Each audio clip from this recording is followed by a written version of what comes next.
जय भोलेनाथ। ओम नमो पार्वती पते। हर हर महादेव। प्रिय श्रोताओं, आज सोमवार के दिन सुनिए सोमवार व्रत की इसका महत्व स्वयं देवता भी गाते हैं। इस दिन जो भक्त सच्चे मन से भगवान शिव की आराधना करते हैं, उनके समस्त प्रकार के कष्ट दूर हो जाते हैं, पितरों की कृपा मिलती है और घर आंगन में सुख समृद्धि का वास हो जाता है।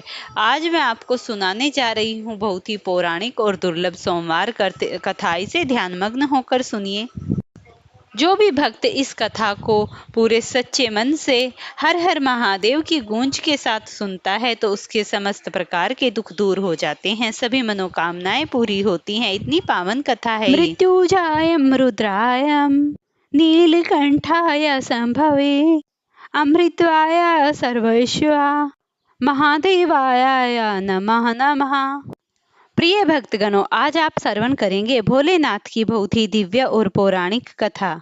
यह सोमवार कथा शिव पुराण में वर्णित है। शिव पुराण में कहा गया है, जो भी भक्तगण इस कथा को शांत स्वभाव से मन को एकाग्रचित करके सुनता है, तो उसके जन्मों की दरिद्रता समाप्त हो जाती है, दरिद्र धनवान हो जाते हैं, रोगी रोग मुक्त हो जाते हैं, भाग्य का द्वार खुलता है। शिवजी माता पार्वती से कहते हैं कि यह कथा इतनी दुर्लभ और कल्याणकारी है, अगर भक्त ने इस कथा को अंत तक सुन लिया तो उसे अवश्य ही अपने जीवन के दुखों का निवारण मिल जाता है, और इस व्रत को करने मात्र से व्यक्ति के जीवन में भगवान भोलेनाथ के प्रति श्रद्धा और स्वभाव और अधिक बढ़ जाता है। इसीलिए इस कथा को पूरे मन से सुने। पूरे मन से सुनने के बाद ही कथा का पूर्ण लाभ प्राप्त होता है, और अगर आधी अधूरी कथा सुनते हैं तो भगवान का अपमान होता है। और आप सभी भक्तगणों से ये प्रार्थना है मेरी, अगर आपको ये वीडियो, ये कथा पसंद आती है तो कमेंट में एक प्यारा सा जय भोलेनाथ का जयकारा जरूर लगा दीजिएगा। प्रिय भक्तगणों, शिव पुराण के अनुसार आज आप इस पावन और दुर्लभ दिन के साथ ही इस पौराणिक कथा का श्रवण पूरे मन को एकाग्रचित करके ध्यान करेंगे। हे भोलेनाथ, आप कैलाशपति हैं और माता पार्वती के प्रियपति हैं। आप गणेश जी तथा कार्तिकेय के पिताजी हैं। आप ही महाकाल हैं। आप ही जगत के पालनहार हैं। आपके चरणों की वंदना करने से ही मनुष्य के समस्त प्रकार के दुख दूर हो जाते हैं। हे भगवान भोलेनाथ, आज हम संपूर्ण मन, वाणी, वचन, कर्म से आपकी इस पावन और दुर्लभ कथा का श्रवण करने जा रहे हैं। हे शंभुनाथ, हम सभी पर अपनी दया दृष्टि बनाए रखे और हमारे जीवन से पाप, क्रोध, अहंकार समस्त चीजों का हनन कर देना, और हमें सद्बुद्धि के मार्ग पर चलाना। हमें अर्थ, काम और सद्भावना की हमारे मन में ज्वाला प्रति जागृत करना। अब आप कथा का श्रवण कीजिए। एक समय था जब भगवान शिव शीघ्र प्रसन्न होने वाले और बहुत ही भोले स्वभाव के माने जाते थे।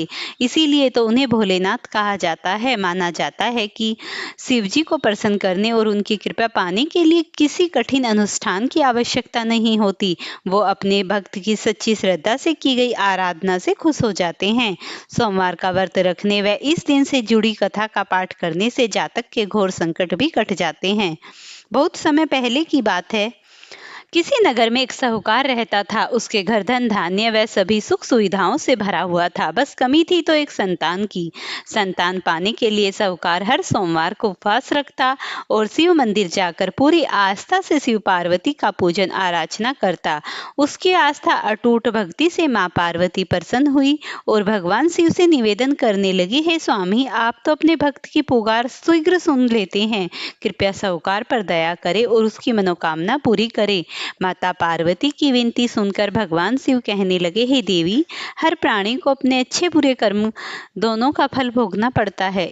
यही इस संसार की रीति है। ये सुनकर पार्वती जी साहूकार की मनोकामना पूर्ण करने के लिए शिव जी से हट करने लगी। बहुत समझाने पर भी जब माता पार्वती ना मानी तो भगवान शंकर ने साहूकार को संतान प्राप्ति का वरदान दिया, किंतु उन्होंने कहा कि ये बालक अल्पायु होगा और मात्र 12 वर्ष तक ही जीवित रह सकेगा। उधर साहूकार भगवान शिव व माता पार्वती की बातें सुन चुका था, इसीलिए उसे संतान प्राप्ति का वरदान पाने के लिए कोई भी प्रसन्नता न हुई, किंतु वो अब भी पहले की तरह पूरी श्रद्धा से भगवान भोलेनाथ की आराधना करता रहा।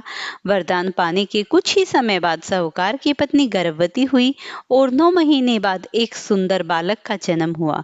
जब बालक 11 वर्ष का हुआ तो साहूकार ने उसके मामा को बुलाकर कहा कि इसे काशी पढ़ने के लिए ले जाओ। तुम लोग रास्ते में यज्ञ व दान पुण्य करते हुए जाना। ये कहकर साहूकार ने उन्हें खूब धन देकर विदा किया। इधर काशी प्रस्थान के बाद मामा भांजे गांव से गुजर रहे थे। वहां एक राजकुमारी का विवाह हो रहा था, परंतु राजकुमार एक आंख से काना था। तब वर के पिता ने साहूकार के बेटे को देखा और उसके मामा से कहा, तुम अपना भांजा कुछ समय के लिए हमें दे दो, विवाह संपन्न हो जाए उसके बाद ले जाना। राजकुमार के पिता ने दोनों को खूब धन दिया और इस प्रकार साहूकार के बेटे के साथ राजकुमारी का विवाह संपन्न हो गया।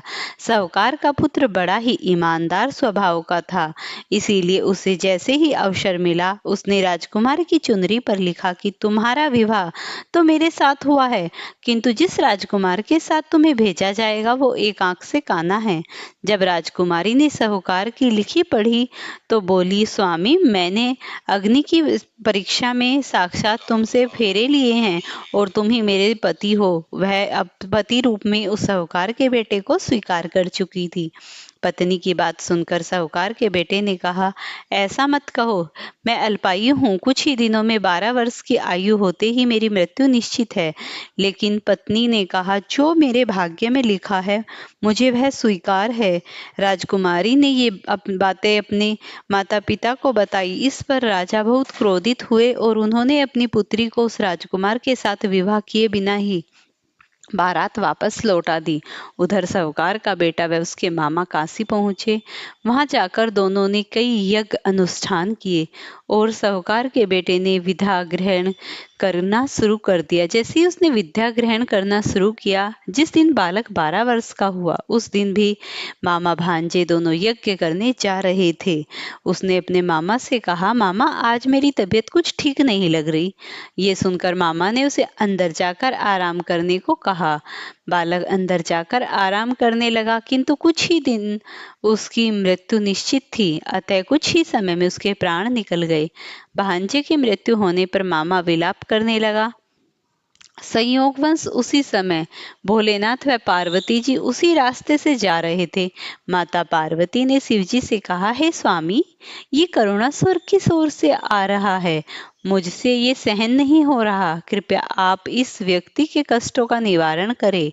माता पार्वती की विनती सुनकर जब भगवान शिव मृत बालक के पास पहुंचे तो देखा कि ये उसी साहूकार का पुत्र है जिसका जन्म मेरे वरदान स्वरूप हुआ था और अब इसका जीवन पूरा हो चुका है।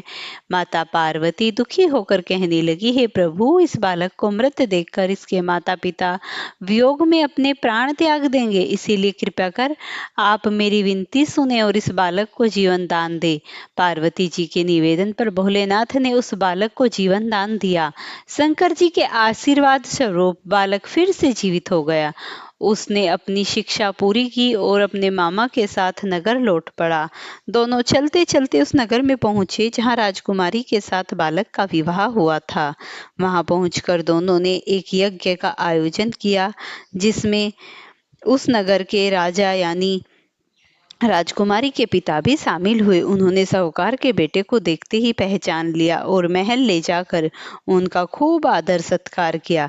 इसके बाद राजा ने अपनी पुत्री को बालक के साथ विदा कर दिया। इधर साहूकार पति पत्नी कई दिनों से भूखे प्यासे रहकर बेटे के वापस आने की राह देख रहे थे। उन्होंने निश्चय किया था कि यदि उनके बेटे की मृत्यु हो जाएगी तो वो भी प्राण त्याग देंगे। लेकिन उसी रात भगवान भोलेनाथ साहूकार के सपने में आए और कहा, हे साहूकार, मैंने तेरे सोमवार व्रत करने का और व्रत कथा सुनने से प्रसन्न होकर तेरे पुत्र को पुनः जीवन दान दे दिया। बेटे के जीवित होने का समाचार पाकर दंपति बहुत खुश हुए और भगवान शिव पार्वती को बारंबार प्रणाम करने लगे। और जैसे ही अगले दिन का सवेरा हुआ तो उसके पास संदेशा आया। साहूकार और साहूकारनी उस टाइम अपनी छत पर बैठे हुए थे कि तुम्हारा पुत्र अपनी पुत्रवधू के साथ बहुत सा धन अलंकार लेकर आया है। तो दोनों बहुत ही प्रसन्नचित मन से प्रफुल्लित हो गए और उन्होंने अपने पुत्र और पुत्रवधू को आता देख मन में बहुत ही खुशियां जताई और दोनों ने उनका बहुत ही आदर सत्कार गृह प्रवेश किया। और पुत्रवधू को देखकर बालक की माता तो अति प्रसन्न हुई और बार बार उनके मस्तक को चूमती रही। माता की इतनी प्रसन्नता देखकर बेटा और बहू बहुत ही प्रसन्न हुए। तो इस तरीके से उनका जीवन इतना खुशहाल हुआ। फिर भगवान भोलेनाथ की कृपा से गांव में ये हुआ कि ये सब भगवान भोलेनाथ की कृपा से हुआ है साहूकार के घर में। तो समस्त गांव में ये ढिंडोरा पिट गया कि आज से हर कोई हर एक सोमवार का व्रत करेगा और भगवान भोलेनाथ की प्रसन्नता के लिए उन्हें उनकी कथा का श्रवण करेगा। इस तरीके से पूरे राज्य में हमेशा सोमवार का व्रत होने लगा और सोमवार की कथा के जय जयकार होने लगे। सभी लोग श्रद्धा से सोमवार कथा सुनने लगे और भगवान शिव के मंत्रों का, उनके कथाओं का वाचाचार होने लगा। सभी लोग बहुत प्रसन्नचित होने लगे और फिर साहूकार के घर में इतनी खुशियां आनंद आए कि भगवान भोलेनाथ की कृपा से उनके घर में एक पुत्र का जन्म हुआ और उनका जीवन बहुत ही सुखमय हो गया और वो समस्त प्रकार के सुख भोग कर अंत में भगवान के शिवलोक धाम को गए। प्रेम से बोलिए श्री हरि भगवान की जय हो, श्री भोलेनाथ पार्वती पते की जय हो। जो भी भक्त पूरी श्रद्धा निष्ठा भावना से भगवान भोलेनाथ की श्री चरण में लग जाता है तो भगवान भोलेनाथ इतने करुणामयी सागर हैं कि अपने भक्त की समस्त प्रकार की बाधाएं दूर कर देते हैं और उनके जीवन में बहुत सी समृद्धियों को व्यवस्थित कर देते हैं। प्रिय भक्तों, अगर आपको ये वीडियो पसंद आई हो तो इसे लाइक शेयर करना, चैनल पर नए हैं तो चैनल को जरूर सब्सक्राइब करना।